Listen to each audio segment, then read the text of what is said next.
اور اس کے لیے اگر کوئی ایک جگہ چھوڑنی پڑے یا کوئی اپنے اندر تبدیلی لانی پڑے تو وہ لانا ضروری ہے. اور فتنوں سے پناہ بھی مانگنی چاہیے. نبی صلی اللہ علیہ وسلم نے فرمایا اعوذ باللہ من الفتن، میں فتنوں سے اللہ کی پناہ لیتا ہوں. اور ایک اور جگہ پر آتا ہے کہ اعوذ باللہ من سوء الفتن، میں فتنے کی برائی سے اللہ کی پناہ لیتا ہوں. ایک اور دعا ہے اللہم انا نعوذ بک ان نرجع علی اعقابنا او نفتن عن دیننا، اے اللہ ہم اس سے تیری پناہ لیتے ہیں کہ ہم الٹے پاؤں لوٹ جائیں یا اپنے دین کے بارے میں کسی فتنے میں مبتلا ہو جائیں. اسی طرح ایک اور دعا بھی ہے اللہم انی اسألک عملا بالحسنات وترکا للمنکرات واذا اردت فی قوم فتنة وانا فیہم فاقبضنی الیک غیر مفتون. اے اللہ بے شک میں تجھ سے نیکیاں کرنے اور برائیوں کو ترک کر دینے کا سوال کرتا ہوں، اور جب تو لوگوں کو فتنے میں مبتلا کرنا چاہے اور میں وہاں موجود ہوں تو مجھے فتنے سے بچا کر اپنے پاس بلا لینا. تو بہرحال انسان کے لیے فتنے تو کئی ایک ہو سکتے ہیں، لیکن سب سے بڑا فتنہ دین میں ہوتا ہے. اسی لیے اس صورت کے اندر جن 4 فتنوں کا ذکر کیا گیا ہے ان میں سب سے پہلے دین کے فتنے کی بات کی گئی ہے. بہرحال اللہ تعالیٰ سے دعا ہے کہ وہ ہمیں اس صورت کو صحیح طور پر سمجھنے کی توفیق دے، اور آج کل کے حالات میں جو سب لوگ پریشانی کا شکار ہیں ان کے لیے ایک امید کا پیغام ہو. تو سب سے پہلے بسم اللہ الرحمن الرحیم. ہر صورت کے آغاز میں بسم اللہ ہوتی ہے، اور بسم اللہ جو ہے سوائے صورت التوبہ کے، لیکن صورت النمل میں بسم اللہ الرحمن الرحیم کی آیت آتی ہے، جس سے پتہ چلتا ہے کہ قرآن مجید میں 114 بار بسم اللہ کا ذکر ہے. تو اس آیت کی اہمیت کے پیش نظر ہم تھوڑی سی بات اس کے اوپر کریں گے کہ قرآن مجید کے شروع میں یا تلاوت کے شروع میں بسم اللہ پڑھنا کیوں ضروری ہے. بسم اللہ کیا ہے؟ اللہ کے نام کے ساتھ جو بہت مہربان بار بار رحم فرمانے والا ہے. یعنی میں اس سورت کا آغاز اللہ کے نام کے ساتھ کرتی ہوں، اور اللہ کا نام جو ہے وہ بہت بابرکت ہے. تبارک اسم، جیسے سورت الرحمن میں آتا ہے تبارک اسم ربک ذی الجلال والاکرام، بہت بابرکت ہے تیرے رب کا نام جو جلال و اکرام والا ہے. تبارک اسم ربک ذی الجلال والاکرام. تو بہرحال جب ہم اللہ کے نام سے کوئی چیز شروع کرتے ہیں تو پھر برکت بھی آتی ہے، اللہ کی مدد آتی ہے، اللہ تعالیٰ کی طرف سے رحمت آتی ہے، اور وہ کام ہمارے لیے آسان ہو جاتا ہے. اور پھر اس میں ہم دیکھتے ہیں کہ الرحمن الرحیم اللہ سبحانہ تعالیٰ کی 2 صفات اس کا ذکر آیا ہے، اور یہ دونوں ہی ان کا اصل مادہ جو ہے وہ رحم ہے، کہ اللہ کے نام کے ساتھ جو بہت مہربان بہت رحم فرمانے والا ہے. تو اس سے یہ پتہ چلتا ہے کہ قرآن کا نزول جو ہے یہ سراسر اللہ کی رحمت، اور قرآن پڑھنے کی توفیق جو ہوتی ہے انسان کو، یہ بھی سراسر اللہ سبحانہ تعالیٰ کی رحمت سے ہوتا ہے. جب تک اس کی رحمت نہ ہو تو ہم نہ قرآن کو پڑھ سکتے ہیں نہ اس کو سمجھ سکتے ہیں. اور قرآن کا نزول جو ہے یہ بھی سراسر اللہ سبحانہ تعالیٰ کی رحمت ہی کی مینیفیسٹیشن ہے. الرحمن علم القرآن، کہ رحمان ہے جس نے قرآن کی تعلیم دی ہے. تو اس میں ایک بہت اہم نقطہ یہ بھی ہے کہ جب انسان علم سیکھے یا سکھائے تو اسے اللہ کی رحمت طلب بھی کرنی چاہیے، اور دوسروں کے ساتھ بھی مہربانی کا سلوک کرنا چاہیے. یعنی اپنے اعتبار سے یہ کہ یہ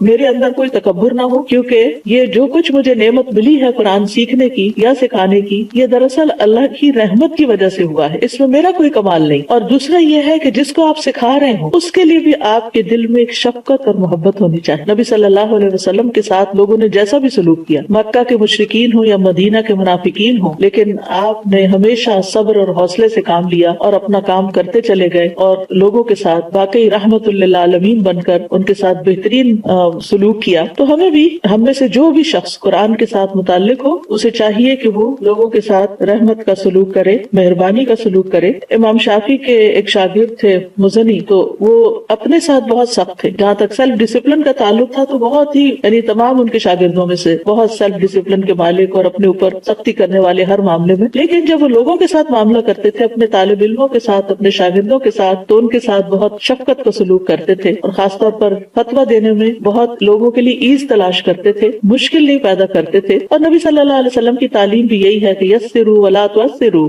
آسانی پیدا کرو اور مشکل پیدا نہ کرو. تو لوگوں کو جب دین سکھایا جائے تو ان کے لیے آسانیاں پیدا کی جائیں. تو بسم اللہ الرحمن الرحیم، اللہ کے نام کے ساتھ ہم آغاز کر رہے ہیں، اس امید امید کے ساتھ کہ اللہ سبحانہ وتعالی ہم پر اپنی رحمت فرمائے گا اور اپنی مہربانیاں ہم پر عام کرے گا دنیا میں بھی اور آخرت میں بھی۔ پھر فرمایا، پہلی آیت ہے الحمدللہ الذی انزل علی عبدہ الکتاب ولم یجعل لہ عوجا، سب تعریف اللہ کے لیے ہے جس نے اپنے بندے پر کتاب نازل کی اور اس میں کوئی کجی نہیں رکھی، کوئی ٹیڑھا پن نہیں رکھا۔ تو سورت کا آغاز الحمدللہ سے ہوتا ہے، اور الحمدللہ کا لفظ جو ہے حمد کا مطلب ہے محبت اور تعظیم کے ساتھ جس کی تعریف کی جا رہی ہے اس کا مکمل وصف بیان کرنا، یعنی ایسی تعریف جس میں محبت ہو اور تعظیم ہو، کیونکہ تعریف کے لیے مدح کا لفظ بھی آتا ہے، اور ضروری نہیں ہوتا کہ مدح کے اندر واقعی کسی کے لیے محبت بھی ہو اور تعظیم بھی ہو۔ بعض اوقات تو صرف چاپلوسی ہوتی ہے یا صرف خوش آمدید ہوتی ہے،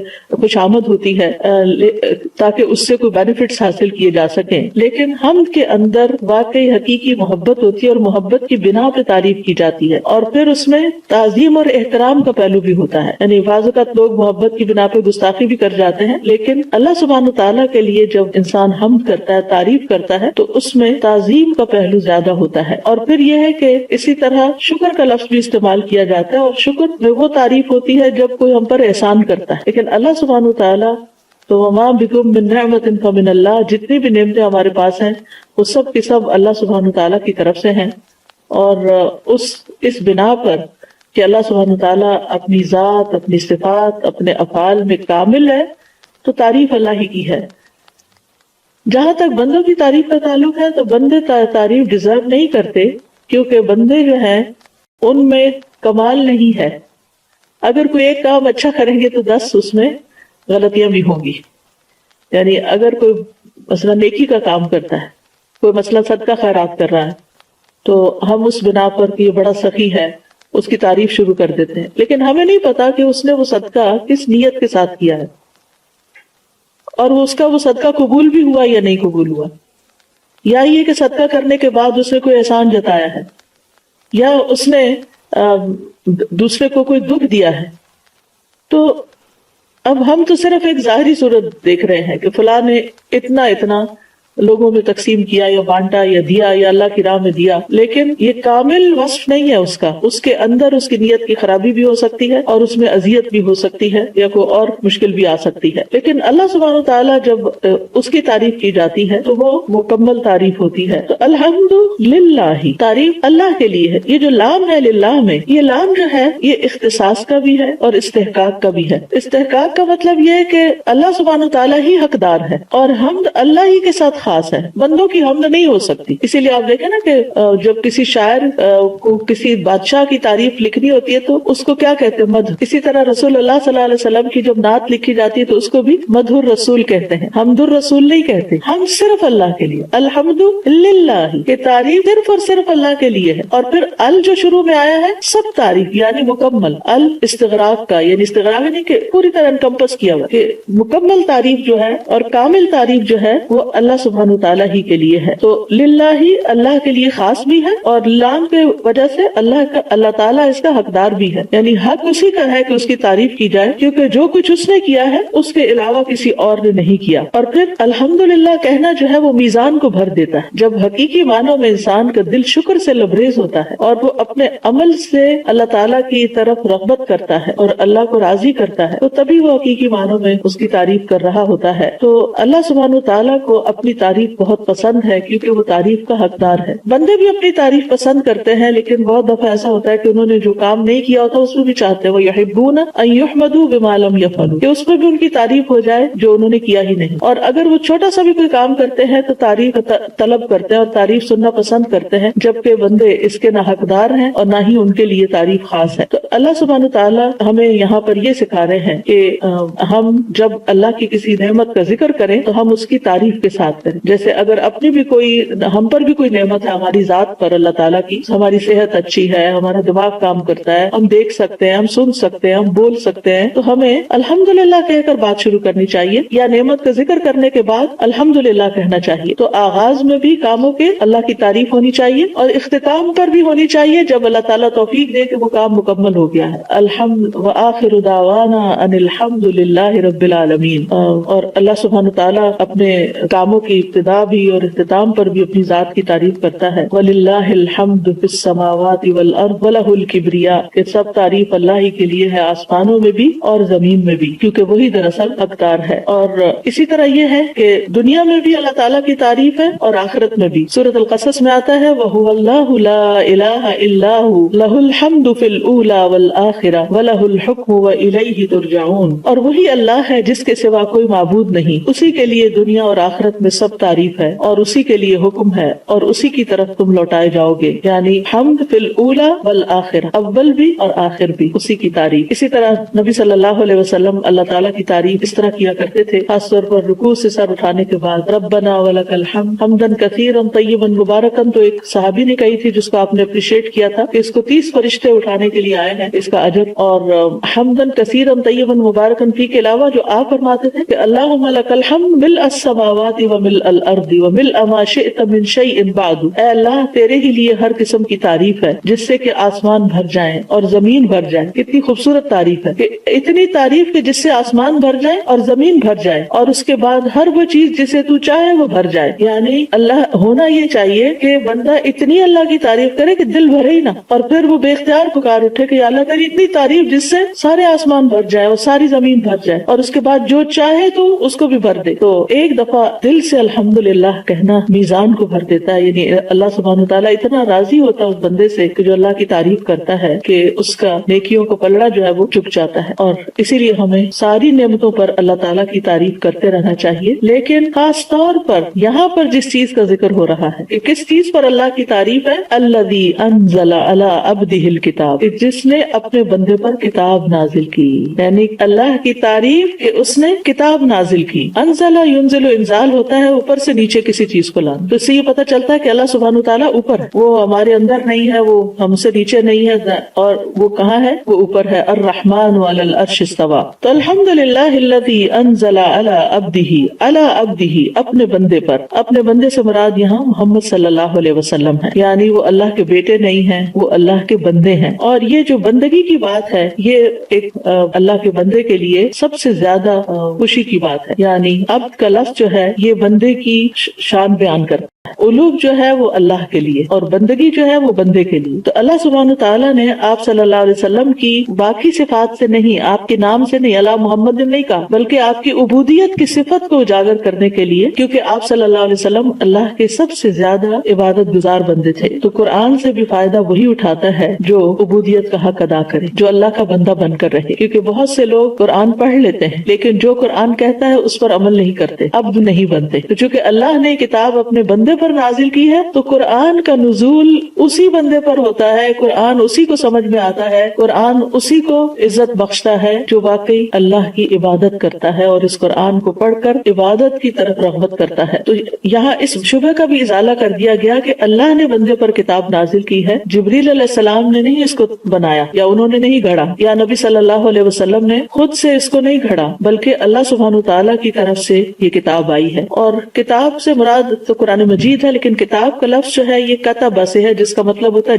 جمع کرنا. تو قرآن جو ہے یہ جمع کیا گیا ہے، حروف سے الفاظ، الفاظ سے آیات، کلمات اور آیات سے صورتیں، اور پھر نبی صلی اللہ علیہ وسلم نے جس طرح لکھوایا اس طرح لکھا گیا. تو آپ صلی اللہ علیہ وسلم کے پاس بہت سے رائٹرز بھی تھے. جب قرآن کا کچھ حصہ نازل ہوتا تھا تو آپ لکھنے کے لیے کسی نہ کسی کاتب کو بلاتے تھے اور پھر آپ ان کو لکھوا دیتے تھے. تو اس سے یہ پتہ چلتا ہے کہ کتاب اللہ کا کلام تو ہے لیکن یہ ڈاکیومنٹڈ ہے، لکھوایا گیا ہے، اور نبی صلی اللہ علیہ وسلم نے ساتھ کے ساتھ اس کو لکھوایا. وَلَمْ يَجْعَلْ لَهُ عِوَجًا اور اس کے لیے یعنی اس کتاب کے اندر کوئی ٹیڑھا پن نہیں رکھا، نہ معنی کے اعتبار سے، نہ اسٹرکچر کے اعتبار سے، نہ احکام کے اعتبار سے، اور نہ ہی کسی اور یعنی اس کی تعلیمات یا احکامات کے اعتبار سے کوئی عوج نہیں رکھی. ایک ہوتا ہے عوج اور ایک ہوتا ہے عوج. عوج کہتے ہیں وہ ٹیڑھا پن جو آنکھ سے بسہولت دیکھا جا سکے، مثلا لکڑی وغیرہ کا یا کسی لوہے کی تار کا ٹیڑھا پن. اور عوج کہتے ہیں معانی میں کجی، یعنی معانی کے اندر کوئی ٹیڑھا پن نہیں رکھا، کوئی اس میں تناقض نہیں، کنٹراڈکشن نہیں، کوئی لہو و لعب نہیں، کوئی عبث بیکار بات نہیں، کوئی جھوٹ نہیں. تو اللہ سبحانہ وتعالیٰ نے اس کتاب کو ان ساری چیزوں سے پاک کر دیا. وَلَمْ يَجْعَلْ لَهُ عِوَجًا، کہ اس میں کوئی عوج، کوئی ٹیڑھا پن نہیں رکھا.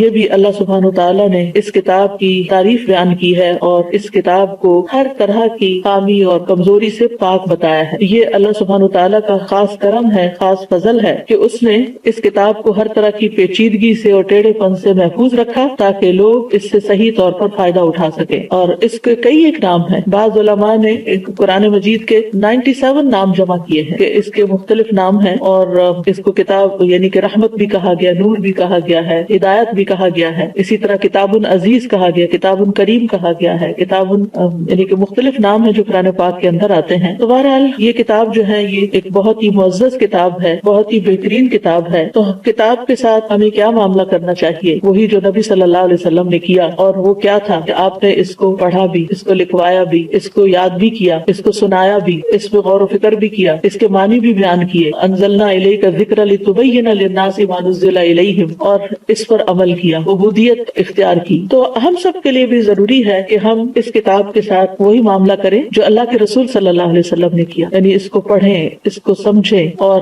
اس پر عمل کریں، تاکہ جس طرح اس کتاب کی وجہ سے پڑھنے والے معزز ہوئے. تو کیونکہ یہ کتاب عزیز ہے، یہ کتاب عزت بخشنے والی کتاب، یہ غالب آنے والی کتاب ہے. تو اگر آپ اس کو پڑھیں گے نہیں، اگر آپ اس کو سنیں گے نہیں، اگر آپ اس کو سنجیدگی سے نہیں لیں گے تو آپ کو بھی یہ کتاب عزت نہیں دے گی. مثلاً آپ دیکھیں کہ اگر آپ کسی سے کوئی بات کر رہے ہیں، کسی کو کچھ سمجھا رہے ہیں، اس کو کوئی نصیحت کر رہے ہیں، اس کے ساتھ کوئی یعنی ہمدردی کر رہے ہیں اور وہ بندہ سن کے ہی نہیں دیتا، تو آپ کیا کریں گے؟ آپ اس کو چھوڑ دیں گے، آپ کے دل میں اس شخص کی کوئی قدر نہیں ہوگی. تو اللہ نے یہ کلام بھیجا ہے اور اگر ہم اس کے لیے وقت نہیں نکالتے، اس پر محنت نہیں کرتے، اس کو نہیں پڑھتے، تو پھر یہ کیسے ہو سکتا ہے اس کتاب کی وجہ سے کچھ مسلمانوں کو عزت ملے؟ جیسے علامہ اقبال نے بھی کہا تھا، وہ معزز تھے زمانے میں مسلمان ہو کر اور تم خوار ہوئے تارک قرآن ہو کر. تو جو کتاب اتنی شان والی ہے کہ جس پر اللہ سبحانہ تعالیٰ کی یہاں تعریف کی جا رہی ہے کہ اس نے اپنے بندے پر یہ کتاب نازل کی ہے اور اس میں کوئی ٹیڑھا پن نہیں رکھا، تو پھر ہمارا اس کے ساتھ کیا معاملہ ہونا چاہیے؟ اور پھر یہ کہ قیمن درست کرنے والی، یعنی پہلے فرمایا کہ اس میں کوئی ٹیڑھ نہیں ہے، سچی اور عدل والی کتاب ہے، ہر طرح کے عیب سے پاک ہے. اور پھر دوسرا یہ کہ قیمن درست بھی ہے.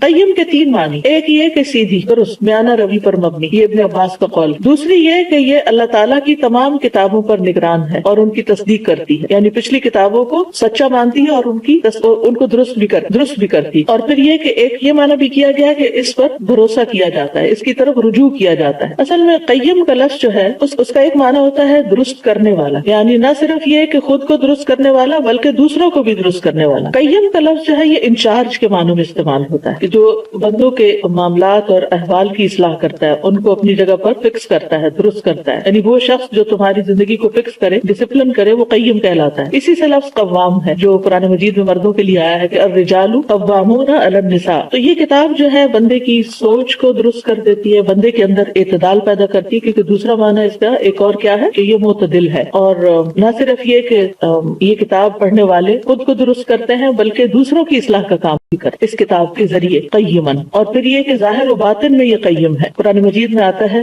ان ھذا القرآن یہدی للتی ہی اقوم، یہ قرآن اس راستے کی ہدایت دیتا ہے جو سب سے زیادہ درست ہے. رسول من اللہ یتلو صحفا مطہرہ فیہا کتب قیمہ، ایسی کتابیں جو درست کرنے والی. پھر اسی طرح پچھلی کتابوں کی تصدیق کرنے والی و مہیمنا علی، ان پر نگران بھی ہے. اللہ تعالیٰ فرماتے ہیں یا اہل الکتاب قد جاءکم رسولنا یبین لکم کثیرا مما کنتم تخفون من الکتاب، اے اہل کتاب تمہارے پاس ہمارا رسول آ گیا ہے جو تمہارے لیے بہت سی وہ باتیں بیان کرتا ہے جن کو تم کتاب میں چھپایا کرتے تھے. یعنی اس کتاب نے آ کر پچھلی کتابوں میں اگر کوئی تحریف ہوئی یا کچھ تو اس کو بھی درست کیا، اس کو بھی کھول کے رکھ دیا. پھر یہ ہے کہ مقصد کیا ہے اس کتاب کے آنے کا؟ لیونذر، تاکہ ڈرائے. لام جب کسرہ کے ساتھ آتا ہے عربی زبان میں تو تعلیل کے لیے آتا ہے، یعنی اس مقصد کے لیے، اس وجہ سے. اور جب سکون کے ساتھ آتا ہے یعنی لام پہ جب جزم آتی ہے تو وہ امر کے لیے ہوتا ہے، جیسے وَلْيَطَّوَّفُوا بِالْبَيْتِ الْعَتِيقِ، یعنی یہ حکم دیا جا رہا ہے انہیں چاہیے کہ طواف کریں پرانے گھر کا، خانہ کعبہ کا. لیونذر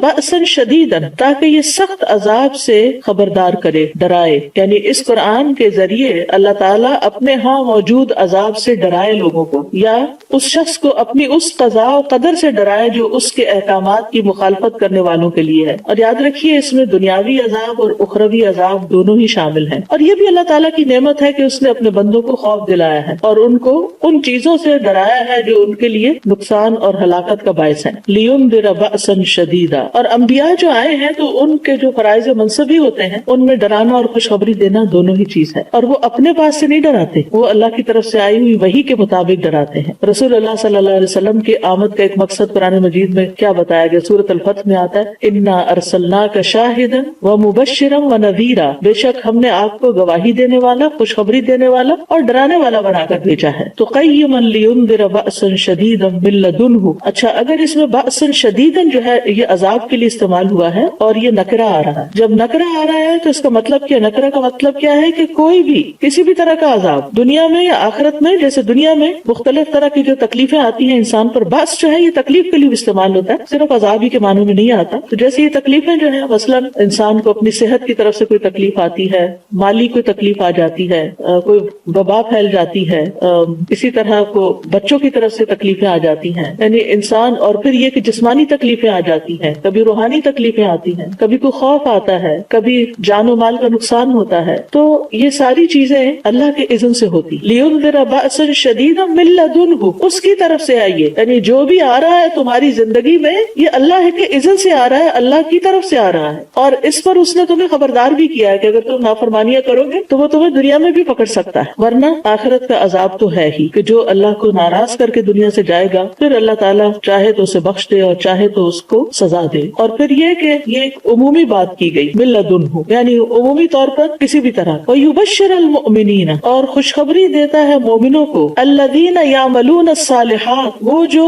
نیک عمل کرتے ہیں. کس بات کی خوشخبری؟ أَنَّ لَهُمْ أَجْرًا حَسَنًا. کہ ان کے لیے بہترین اجر ہے، ان کے لیے بہت ہی عمدہ اجر ہے، ہر طرح کی بھلائی ہے. حسنا، اگر ان کو دنیا میں کوئی تکلیف بھی آتی، کیونکہ جب کوئی تکلیف آتی ہے، کوئی بیماری آتی ہے، کوئی مالی تنگی آتی ہے یا جانوں کا نقصان ہوتا ہے، تو مومن کے حق میں اگرچہ تکلیف ہوتی ہے لیکن اس کے حق میں پھر بھی خیر ہوتی ہے اس میں، اور غیر مومن کے حق میں وہ عذاب ہوتی ہے کیونکہ وہ اس کا مقصد نہیں سمجھ رہا ہوتا، وہ اس کی بنا پہ اللہ سے ناراض ہو جاتا ہے. تو یہاں پر خوش کر دینے والی ہے کس کو؟ مومنوں کو. مومنوں کو کون ہے مومن؟ جو دل سے بھی ایمان لائے، زبان سے بھی اقرار کرے اور عمل سے اس کی تصدیق کرے. اصل میں ایمان کا لفظ جو ہے یہ تصدیق جازم کے لیے، ایبسولوٹ بلیف، یعنی پوری طرح پکی طرح کسی چیز کی تصدیق کرنا. اور کون سی چیزیں ان میں؟ اللہ کے بارے، اللہ پر ایمان لانے والے، ملائکہ پر، کتب پر، رسل پر، یوم آخرت پر، تقدیر پر، اچھی اور بری اس کی. الذین یعملون الصالحات. لیکن یہ خوشخبری کس کے لیے؟ خوش کرنے والی خبر کس کے لیے ہے؟ جو نیک عمل کرتے ہوں. پیچھے آپ نے دیکھا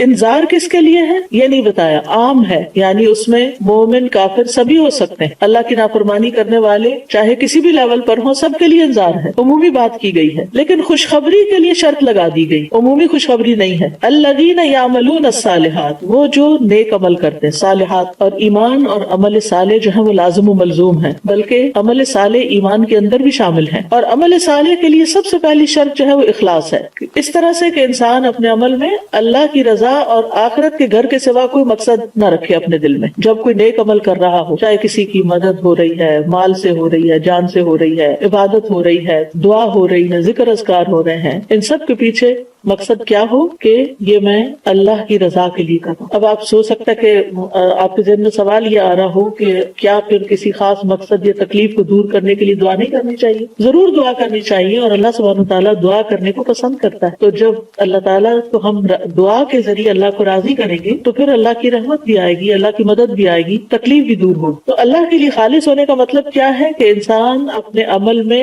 اللہ کی رضا اور آخرت کے گھر کے سوا کچھ اور نہ چاہے. اور دوسرا یہ کہ اللہ کی شریعت کی پیروی کرے، اس سے باہر نہ نکلے، خواہ وہ شریعت محمد صلی اللہ علیہ وسلم کی ہو یا کسی اور نبی کی. تو وَيُبَشِّرَ الْمُؤْمِنِينَ الَّذِينَ يعملون الصالحات. یہاں ایک بات اور بھی یاد رکھیں، اور وہ یہ ہے کہ ایمان کے درجے مختلف ہوتے ہیں، ہر ایک کا ایمان ایک جیسا نہیں ہوتا. کوئی ایمان کے ابتدائی درجے پر ہوتا ہے اور کوئی ایمان کے بہت اونچے درجے پر. جیسے ابو بکر رضی اللہ عنہ، ابو بکر رضی اللہ عنہ کا ایمان کس وجہ سے زیادہ تھا، یا ان کا مقام کس وجہ سے زیادہ تھا؟ حضرت عائشہ کہتی ہیں کہ ایسا نہیں کہ انہوں نے اپنے باقی ساتھیوں کے مقابلے میں زیادہ نمازیں پڑھی تھی یا زیادہ اور نیک کام کیے تھے، ان کے اخلاص کی وجہ سے ان کا مقام اور مرتبہ دوسروں کے مقابلے میں بڑا ہے. اور پھر نیکیوں میں سبقت کرنا، سب سے پہلے آگے بڑھ جانا، ہر کام میں آگے بڑھ جانا. تو وَيُبَشِّرَ الْمُؤْمِنِينَ الَّذِينَ يَعْمَلُونَ الصَّالِحَاتِ. تو اس طرح جب ایمان کے درجے فرق ہیں تو پھر اسی کے مطابق خوشخبری بھی فرق درجوں پہ ہے. مومنین کے لیے خوشخبری سب مومنوں کے لیے، لیکن سب کے لیے ایک جیسی خوشخبری نہیں، کیونکہ متقین کا اور مقام ہے، محسنین کا اور مقام ہے، اور پھر اسی طرح جنت کے درجات بھی مختلف ہیں. یاد رکھیے ایمان گھٹتا بھی ہے اور ایمان بڑھتا بھی. نیک کام کرنے سے ایمان بڑھتا ہے، اللہ پہ توکل بڑھتا ہے، اللہ کی محبت بڑھتی، اللہ سے امید بڑھتی. اور برے کام کرنے سے چاہے زبان سے لا الہ الا اللہ بھی کہتے ہیں، لیکن اگر عمل اس میں ساتھ شامل نہیں تو پھر اسی اعتبار سے انسان کا زوال بھی شروع ہو جاتا ہے. اللہ تعالیٰ ہم سب کو اس سے محفوظ رکھے. اور پھر وَيُبَشِّرَ الْمُؤْمِنِينَ الَّذِينَ يَعْمَلُونَ الصَّالِحَاتِ. تو نتیجہ کیا ہے کہ ہمیں زیادہ سے زیادہ صالح عمل کرنے کی طرف توجہ کرنی چاہیے، کیونکہ عمل سے زندگی بنتی ہے، جنت بھی جہنم بھی. تو عمل جو ہے وہ ہر حال میں ضروری ہے، اور اس میں ہر طرح کے نیک عمل شامل ہیں، چاہے وہ اللہ تعالیٰ کی عبادت سے متعلق ہو یا بندوں کی خدمت سے متعلق. اور نتیجہ کیا ہے؟ ان لہم، کہ ان کے لیے، لہم یہاں تخصیص کے لیے، کہ بے شک انہی کے لیے ہے، اجرا حسنا، اچھا اجر، عمدہ اجر. یعنی جیسا ان کے لیے ان کا، اور اجر جو ہوتا ہے وہ عمل کے مقابل ہوتا ہے، اجرت سے ہے، یعنی جتنی محنت کرو گے اتنا ہی تمہیں ریوارڈ ملے گا. اور یہ بھی اجرن بأسن کی طرح کیا ہے؟ نکرہ ہے. اور جب نکرہ ہوتا ہے تو پھر اس میں عموم بھی پایا جاتا ہے، یعنی ہر طرح کا اجر شامل ہو جاتا ہے. حسنن، عمدہ. اور اجرن حسنن میں دنیا کا اجر بھی اور آخرت کا اجر بھی، جیسے قرآن مجید میں سورۃ یونس میں آتا ہے للذین احسنوا الحسنى وزیادہ، کہ جن لوگوں نے اچھا کیا ان کے لیے اچھائی ہے اور زیادہ بھی ہے، ان کے لیے زیادہ بھی ہے. اسی طرح هل جزاء الاحسان الا الاحسان، کیا احسان کا بدلہ کچھ اور بھی ہو سکتا ہے؟ اور پھر جو لوگ چھپ کے عبادت کرتے ہیں اور راتوں کو عبادت کرتے ہیں اس کے بارے میں سورۃ سجدہ میں آتا ہے فلا تعلم نفس ما اخفی لهم من قرۃ اعین. تو کوئی شخص نہیں جانتا کہ ان کے لیے آنکھوں کی ٹھنڈک میں سے کیا کچھ چھپا کے رکھا گیا. لیکن یہ آنکھوں کی ٹھنڈک جنت میں کس کے لیے ہے؟ جس کے لیے دنیا میں اس کی نماز آنکھوں کی ٹھنڈک، اور خاص طور پر رات کی عبادت کو وہ انجوائے کرتا ہے اور اس میں اخلاص ہوتا ہے، اللہ تعالیٰ کی رضا کے لیے وہ کرتا ہے. اب سوال یہ پیدا ہوتا ہے کہ یہ انذار کیوں اور تبشیر کیوں؟ اور یہاں ہم دونوں کا ایک بہترین کمبینیشن دیکھتے ہیں پورے قرآن کی طرح، کہ جہاں ڈرانے کی بات ہے وہ وہیں پر خوشخبری کی بات بھی آ جاتی ہے. تو یہاں ڈرایا کیوں گیا؟ اللہ سبحانہ وتعالیٰ ڈراتے کیوں ہیں؟ کیونکہ کچھ لوگ ایسے ہوتے ہیں کہ جو کہتے ہیں کہ دین میں ڈرایا نہیں کریں، ڈرانا جو ہے اس کی وجہ سے لوگ جو ہے وہ دین سے بھاگ جائیں گے. نہیں، بیلنس رکھنا چاہیے. کچھ شخصیتیں ایسی ہوتی ہیں، کچھ لوگ ایسے ہوتے ہیں کہ جو ڈر کے نیک عمل کرتے ہیں، اور کچھ لوگ ایسے ہوتے ہیں جو کسی خوشخبری کی وجہ سے. بہرحال دونوں ہی چیزیں ہیں، اور دونوں، یعنی یہ نہیں کہ ڈر زیادہ اور خوشخبری کم. جو لوگ برے کام کر رہے ہیں ان کو ڈرنا ہی چاہیے، اور جو اچھے کام کر رہے ہیں ان کو ہوپ بھی رکھنی چاہیے، یعنی ان کو اچھی امید بھی رکھنی چاہیے. تو آپ دیکھیے کہ ان دو آیتوں کے اندر توحید، رسالت، آخرت، ایمان کے جو بنیادی ارکان ہیں ان کا ذکر ملتا ہے. اور پھر اسی طرح اللہ تعالیٰ کی محبت، خوف اور رجا، یہ تینوں چیزوں کا ذکر ہے. محبت کس بات پر؟ الحمدللہ میں محبت کی وجہ سے ہم تعریف کرتے ہیں اللہ کی، کیونکہ اس نے اپنے بندے پر کتاب نازل کی اور ہمیں کتاب کے ذریعے ہدایت دی. اور پھر خوف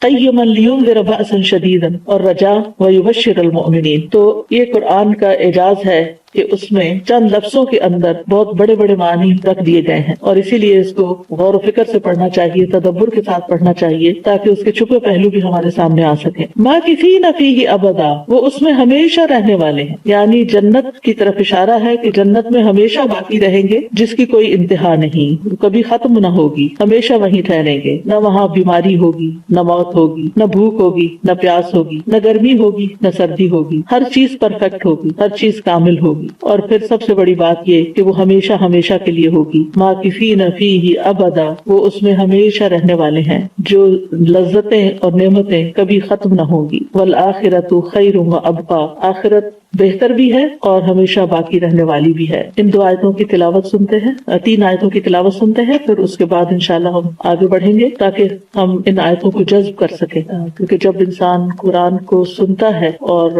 اس کو اللہ سبحانہ تعالیٰ کا کتنا بڑا فضل اور انعام اور اکرام ہے کہ اس نے نہ صرف یہ کہ قرآن اتارا بلکہ ہمیں اس کو پڑھنے اور اس کو سمجھنے کی بھی توفیق عطا فرمائی. اور اس خوف و ہراس کے وقت میں، اس پریشانی کے وقت میں، جبکہ ہر شخص دوسرے دوسرے سے خوف محسوس کرتا ہے کہ کہیں اس کی طرف سے بیماری ہماری طرف نہ آ جائے، اس میں قرآن ایک بہت بڑا سہارا ہے۔ اور مختلف طرح کی افواہوں اور کچھ سچی خبروں اور کچھ جھوٹی خبروں پر جس طرح انسان کو پشیمانی اور پریشانی ہوتی ہے اور وہ دل کے اندر اتر جاتی ہے، جس سے اس کے سارے معمولات، حتیٰ کہ اس کی سوچ، اس کے خیال، اس کی کھانا پینا، ہر چیز متاثر ہو کے رہ جاتی ہے۔ ایسے میں جب انسان قرآن پڑھتا ہے تو اس میں اللہ سبحانہ وتعالیٰ ایک خوف دیتے ہیں۔ اور کنکلوژن اس ساری بات کا یہ ہے کہ ہمیں فوکس عمل صالح پہ کرنا چاہیے، اور قیم یہ کتاب درست کر دیتی ہے، یعنی اگر ہم اس کو پڑھیں گے تو ہمارے اندر کے بھی بل پیج جو ہیں یا ہمارے اندر کے جو خرابیاں ہیں، نفس کی خرابیاں ہو گئی یا سوچ کی خرابیاں ہو گئی یا عقیدے کی خرابی یا عمل کی خرابی، اس کو بھی فکس کرنے والی۔ اس لیے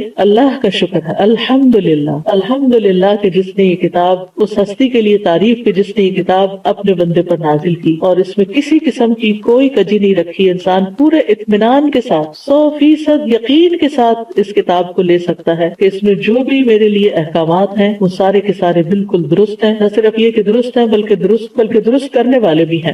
جن چیزوں کی یعنی یہ کتاب جن چیزوں کا حکم دیتی ہے اور جن خبروں سے یہ آگاہ کرتی ہے، وہ انسان کے دل کے اندر ایمان پیدا کر دیتے ہیں اور انسان کی عقل کو جلا بخشتے ہیں، خواہ وہ اللہ سبحانہ وتعالیٰ کے نام ہو یا اس کے افعال کے بارے میں خبر ہو یا گزرے ہوئے اور آئندہ کے حالات کے بارے میں کوئی خبر ہو، تو یہ تمام چیزیں انسان کو ایک اطمینان بخشتی ہیں۔ یہ کتاب انسان کا تزکیہ کرتی ہے اور اس کے ساتھ ساتھ ڈراتی بھی ہے، خوف بھی دلاتی ہے اور خوشخبری بھی دیتی ہے، اور پھر بہترین اجر کی بشارت ہے کہ جس سے انسان کے دل کو خوشی حاصل ہو، اس کا نفس خوش ہو جائے اور اس کی روح کو ایک فرحت اور مسرت جو ہے وہ میسر آئے۔ تو یہ عمومی طور پر سب انسانوں کے لیے اب یہ انذار و تبشیر، لیکن اب خاص طور پر وَيُنذِرَ الَّذِينَ قَالُوا اتَّخَذَ اللَّهُ وَلَدًا، اور ان لوگوں کو ڈرائے جنہوں نے کہا کہ اللہ نے کوئی اولاد بنا رکھی ہے، یعنی اسپیسیفکلی یہ کتاب ان لوگوں کے لیے انذار ہے جو اللہ کا بیٹا بتاتے ہیں۔ جب تاریخ کا مطالعہ کرتے ہیں تو مختلف طریقے سے اللہ کی اولاد گھڑی گئی۔ مثلا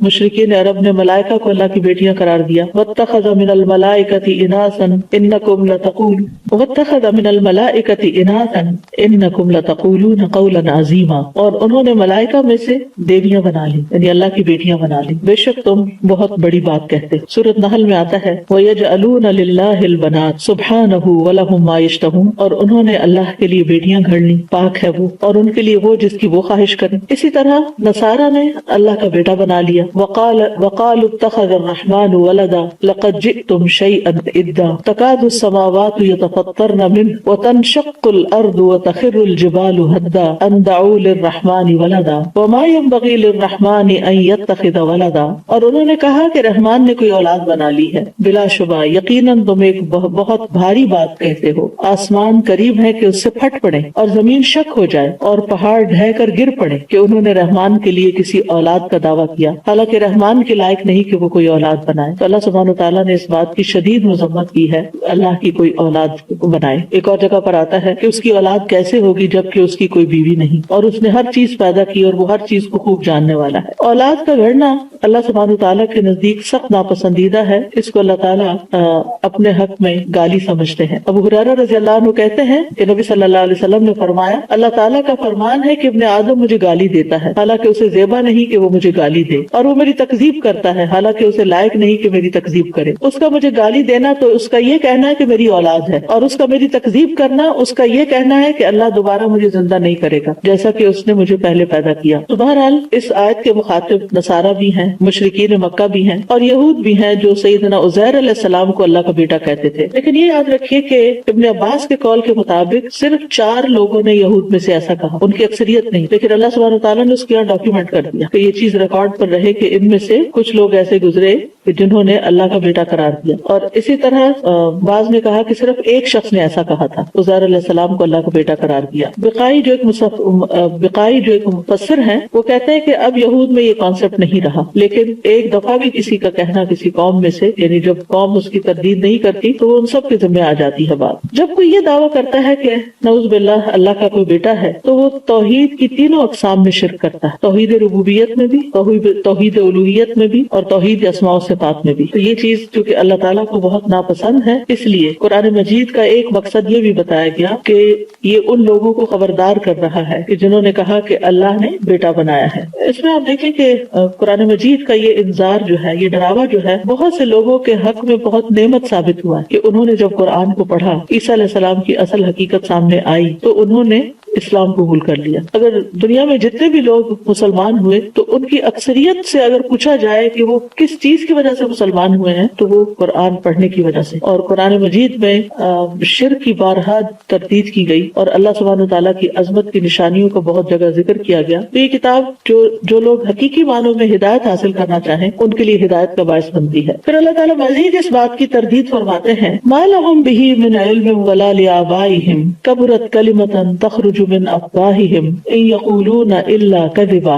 نہ انہیں اس کا کوئی علم ہے اور نہ ان کے باپ دادا کو. بہت بڑی بات ہے جو ان کے منہوں سے نکلتی ہے, وہ سراسر جھوٹ کے سوا کچھ نہیں کہتے, یعنی وہ صرف جھوٹ ہی بول رہے ہیں. ما لهم به من علم, ان کے پاس اس کا کوئی علم نہیں, یعنی جہالت یا توہم پرستی یا تقلید آبا کے نتیجے میں یہ بات کہتے ہیں کہ جب ان سے پوچھا جائے کہ اس کی کوئی دلیل لاؤ تو ان کے پاس دلیل نہیں ہوتی. نہ تو اللہ تعالیٰ نے کسی کتاب میں یہ بات اتاری, نہ کسی پیغمبر کی تعلیم میں یہ بات ملتی ہے, تو یہ محض لا علمی میں ایسی باتیں کرتے ہیں. تو آپ دیکھیے کہ لا علمی جو ہے ایک بہت بڑی مصیبت ہے انسان کے لیے, بہت بڑی آفت ہے. جب علم باقی نہ ہو تو پھر انسان جاہل ہی رہ جاتا ہے, یعنی علم نہ ہو تو. اور پھر فرمایا کہ اگر یہ کہتے ہیں کہ ہمارے آباء و اجداد کرتے تھے یہ, تو ان کی بھی تردید کر دی گئی کہ آباء و اجداد کے پاس بھی کوئی علم نہیں ہے, یعنی نہ ان کے پاس نہ ان کے آباء و اجداد کے پاس. تو ان کا یہ قول کسی علم اور یقین پر مبنی نہیں ہے. کبرت کلمۃ تخرج من افواہہم, بہت بڑی بات ہے, یعنی بہت بڑا جھوٹ ہے, بہت بڑی کفریہ بات ہے. تخرج من افواہہم, جو نکل رہی ہے ان کے منہوں سے. یا فعل مضارع آیا ہے, یعنی مسلسل یہی بات دہراتے چلے جا رہے ہیں, ایک جنریشن کے بعد دوسری جنریشن اسی چیز کو بار بار ریپیٹ کر رہی ہے. اب یہاں پر لفظ افواہ استعمال ہوا ہے جو پوہ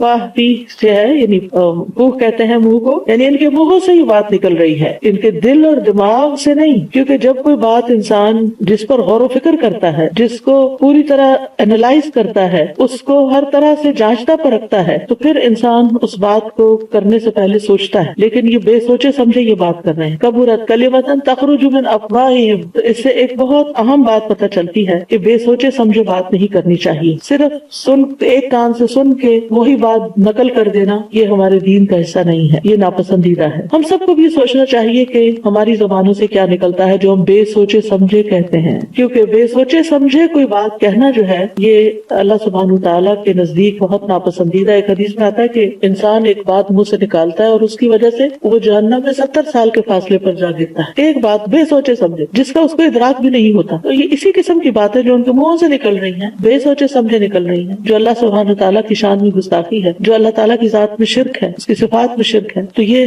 اللہ تعالیٰ کے نزدیک بہت سخت بات ہے. یہ تو خیر بہت ہی بڑی بات ہے جو شرکیہ بات ہے, لیکن بعض اوقات ہم بے سوچے سمجھے دوسروں کے بارے میں فیصلے کر دیتے ہیں. مثلاً کسی قوم کے بارے میں, امریکن ایسے ہوتے ہیں, چائنیز ایسے ہوتے ہیں, فلاں ایسا ہے, یہ سلفی ایسا ہے, یہ صوفی ایسے ہیں, یہ مسجد والے سارے ایسے ہیں. یعنی اس قسم کی باتیں جس میں ہو سکتا ہے کہ چند لوگ وہ غلطی کر بھی رہے لیکن سارے تو نہیں ہوتے. آپ نے تو سب کو بلیم کر دیا, آپ سب کے پیچھے پڑ گئے. مثلاً بعض اوقات کوئی ایک شخص غلط کام کرتا ہے تو پھر آپ سب کو ہی اگر غلط قرار دے رہے ہیں تو آپ ناانصافی کی بات کر رہے ہیں. اسی طرح بہت زیادہ مبالغہ آرائی سے بات کرنا, یہ تو ہے ہی ایسا, یا بے سوچے سمجھے جو منہ سے آئے نکال دینا جذبات میں, غصے میں. تو انسان کو اپنی زبان کی بہت حفاظت کرنے کی ضرورت, کیونکہ بعض اوقات انسان بہت سے نیک عمل بھی کرتا ہے لیکن اس کے ساتھ ساتھ اپنی زبان کا صحیح استعمال نہیں کرتا, جس کی وجہ سے وہ بہت مصیبت میں پڑ جاتا ہے. اور خصوصاً دین کے بارے میں کوئی بات بے سوچے سمجھے نہیں کرنی چاہیے. شیطان انسان کے دل میں وسوسے ڈالتا ہے اور پھر انسان اللہ کے بارے میں بدگمانی کرتا ہے, اس کے رسول کے بارے میں, اس کی کتاب کے بارے میں, ایمان والوں کے بارے میں. تو یہ چیز بھی انتہائی خطرناک ہے. انسان شیطانی وسوسوں کو زبان پر نہ لائے. جب تک وہ ذہن میں رہتے ہیں تو ان پہ پکڑ نہیں, لیکن جب وہ چیزیں انسان یعنی ان پہ یقین کرنے لگتا ہے اور ان کو بیان کرنے لگتا ہے اور ان کو آگے ٹرانسفر کرنے لگتا ہے تو یہ چیز قابل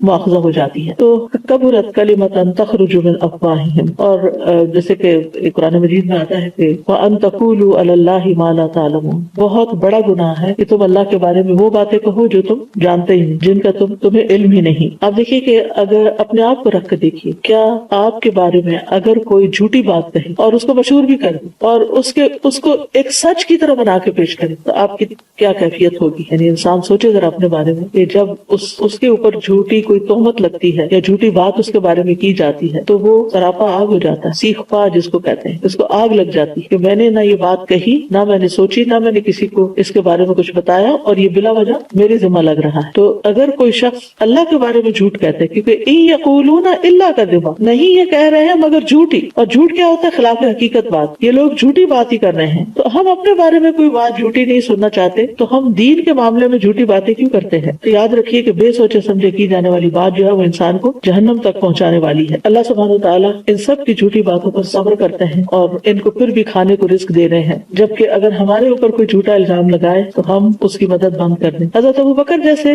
رضی اللہ عنہ جیسے مخلص ترین انسان کو جو ہر نیکی اللہ ہی کے لیے خالص کرتے تھے، جب انہیں پتہ چلا کہ ان کے بھتیجے نے ان کی بیٹی کے اوپر الزام لگا دیا، یہ الزام لگانے والوں میں وہ شامل ہو گیا، تو چونکہ وہ ان کا وظیفہ دیتے تھے تو فوراً کہنے لگے کہ آج کے بعد میں اس کی مالی مدد نہیں کروں گا۔ لیکن اللہ سبحانہ تعالیٰ نے ان کو بھی تلقین کی کہ ٹھیک ہے جو بھی ہے، لیکن اہل الفضل جن کو اللہ نے مال دے رکھا ہے، جن کو اللہ نے عطا کر رکھا ہے، وہ کسی اور کو دینے سے کترائے نہیں یا قسم نہ کھائے کہ وہ اوروں کو نہیں دیں گے، یعنی جو ضرورت اوروں کو نہیں، جو مسکین اور یتیم اور فی سبیل اللہ ہجرت کرنے آئے ان پہ خرچ نہیں کریں گے۔ تو اس کے بعد حضرت ابوبکر کے بارے میں آتا ہے کہ انہوں نے وہ وظیفہ دگنا کر دیا تھا۔ ان یقولون الا کذبا، نہیں کہتے مگر یہ جھوٹی بات۔ تو اس جھوٹ کے پیچھے نہیں جانا چاہیے کیونکہ اس میں کوئی دلیل نہیں۔ اور جھوٹ کیا ہوتا ہے؟ الخبر المخالف للواقع، یعنی جان بوجھ کے ہو یا انجانے میں ہو، حقیقت کے برخلاف خبر دینا۔ اور آج کل کے سیناریو میں یہ بات کہنا چاہوں گی کہ چونکہ سوشل میڈیا بہت ایزیلی اویلیبل ہے ہر ایک کو، گاؤں دیہات میں بیٹھے ہوئے لوگ بھی اس میں